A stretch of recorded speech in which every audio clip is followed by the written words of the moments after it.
June 26, 1977, Market Square Arena, Indianapolis. 18,500 people packed into a concrete cathedral, waiting for the king. Elvis Presley was 2 months away from his final breath, though nobody in that building knew it yet. His body was failing. His voice was cracking under the weight of prescription pills and exhaustion. But for 73 minutes, he was still the man who changed everything.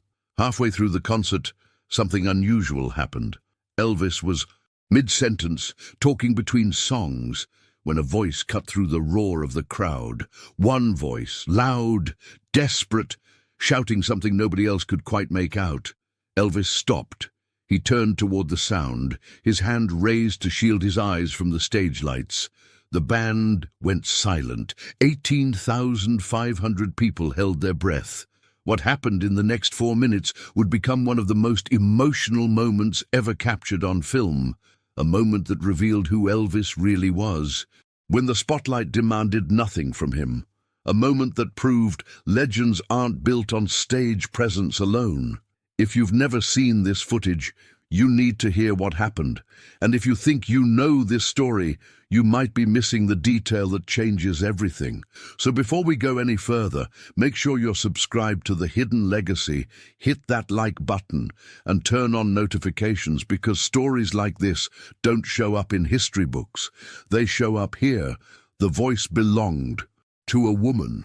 She was standing somewhere in the middle section, surrounded by thousands, but her desperation made her impossible to ignore. She was shouting a song title, not just requesting it, begging for it. Elvis squinted into the crowd, trying to locate her. He asked her to repeat herself. She shouted again. This time the words were clear enough for those nearby to hear. Unchained Melody. Now here's where this gets complicated. Elvis hadn't performed Unchained Melody live in years. It wasn't part of his setlist that night. It wasn't rehearsed. His band wasn't prepared. And physically, Elvis was in no condition to attempt it. The song required control, breath support, and vocal power he wasn't sure he had anymore. He could have ignored her. He could have smiled, waved, and moved on to the next song. Nobody would have blamed him, but he didn't. He walked over to the piano, slowly.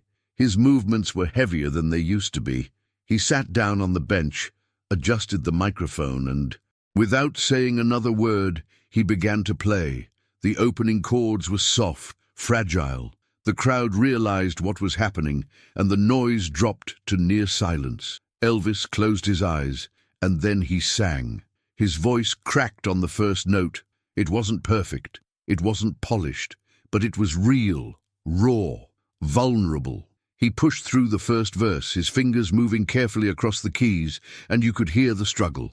Not just in his voice, but in the way he breathed between phrases, in the way his shoulders tensed when he reached for the higher notes. He was fighting his own body to give this woman what she asked for. And here's the part most people don't talk about. Halfway through the song, Elvis opened his eyes and looked directly into the crowd, not at the woman who shouted, not at anyone specific, but at everyone, as if he was singing to every person who ever loved him, believed in him, or needed something from him he wasn't sure he could give anymore. His voice steadied. The cracks smoothed out, and for 2 minutes Elvis Presley sounded like Elvis Presley again. By the time he reached the final chorus, people were crying. Not just a few, hundreds. You can hear it in the recording, the sniffles, the silence, the weight of 18,500 people realizing they were watching something they'd never see again. Elvis finished the song, held the last note longer than seemed possible, and then let it fade. He lifted his hands off the keys. He didn't stand up right away. He just sat there, breathing. The applause that followed wasn't loud. It was something else, something heavier. It was gratitude. It was grief. It was the sound of people who understood they were witnessing the end of something, even if they couldn't name it yet. Elvis eventually stood, nodded to the crowd, and walked back to center stage. He didn't say anything. He didn't need to. What he'd just done said everything. Now, if you think that's where the story ends, you're wrong. Because what most people don't know is what happened after the concert. Backstage, Elvis was exhausted, drenched in sweat. His hands were shaking. His tour manager asked him why he did it, why he risked his voice, his energy, his already fragile health for one person's request. Elvis looked at him and said something that didn't make it into most retellings of this night. He said, "Because she needed it more than I needed to say no." That sentence matters. It tells you everything about who Elvis was when the cameras weren't rolling, when the myth wasn't protecting him. He was a man who understood need, who recognized desperation, who knew what it felt like to be on the other side of that stage, hoping someone would hear you. And in that moment, he chose to be the person he would have wanted someone to be for him. That's not showmanship, that's humanity.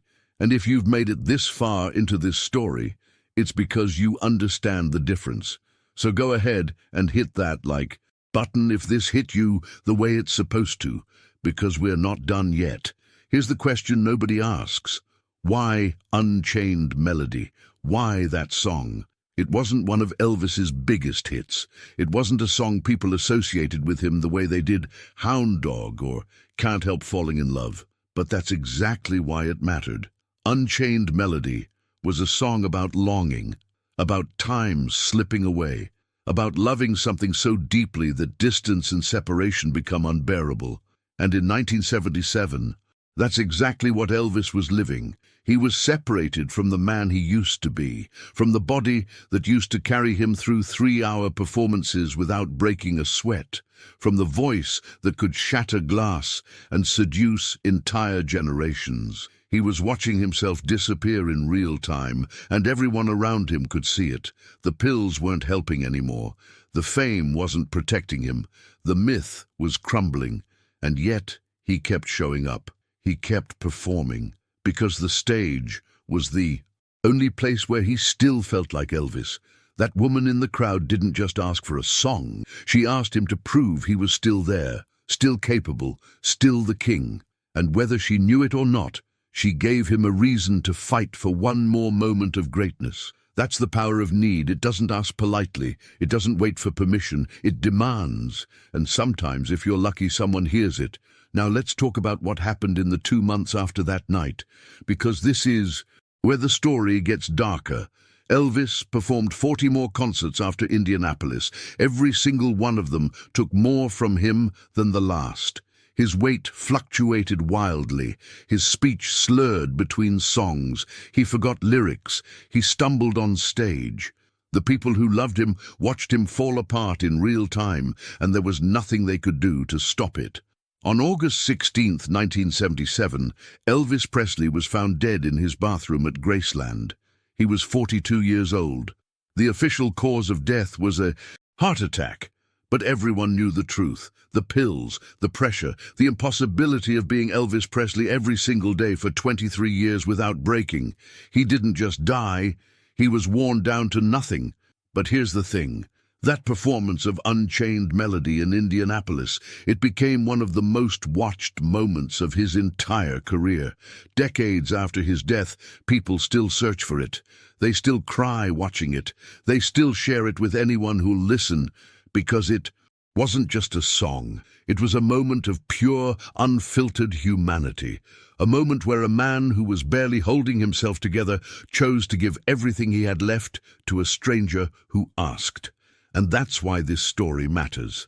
Not because Elvis was perfect, not because he made all the right choices, but because in one of his final performances, he reminded everyone watching what it means to show up for people even when you have nothing left to give. That's the legacy. That's what people remember. Not the pills, not the decline, not the tragedy.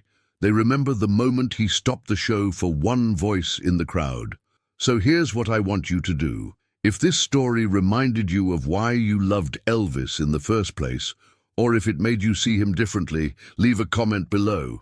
Tell me what moment in your life someone showed up for you when you needed it most, because that's what this channel is about. Finding the hidden moments that reveal who people really are. And if you want more stories like this, make sure you're subscribed to The Hidden Legacy. hit that like button and turn on notifications. We've got more coming. Stories you won't find anywhere else. Stories that matter. There's one more detail about that night that almost nobody talks about. After Elvis finished Unchained Melody, he didn't go straight into the next song. He sat at the piano for a few extra seconds, his head down, his breathing heavy. And if you listen closely to the recording, you can hear him whisper something under his breath. It's barely audible. Most people miss it. But if you isolate the audio and turn the volume up, you can just make it out. He said, "That's all I got left." Some people think he was talking to the woman in the crowd. Some think he was talking to himself. But there's a third possibility. He was talking to everyone, to the band, to the audience, to the world that had been watching him for over 2 decades. He was telling the truth. That performance, that moment, that song, it was everything he had left, and he gave it anyway. That's what separates legends from everyone else. It's not talent, it's not fame, it's not even success. It's the willingness to give everything, even when everything isn't enough anymore, even when your body is failing, even when your voice cracks, even when you know the world is watching you fall apart. You show up anyway, you sing anyway, you give them what they need, even if it costs you everything. Elvis Presley died 2 months after that concert. But that moment is still alive. It's still moving people. It's still proving that the best parts of us aren't the parts that shine the brightest. They're the parts that refuse to quit, even when quitting would be easier, even when quitting would make sense. That's the hidden legacy. That's what we're here to uncover. And if you've made it to the end of this story, you're exactly the kind of person this channel was built for. So do me one last favor.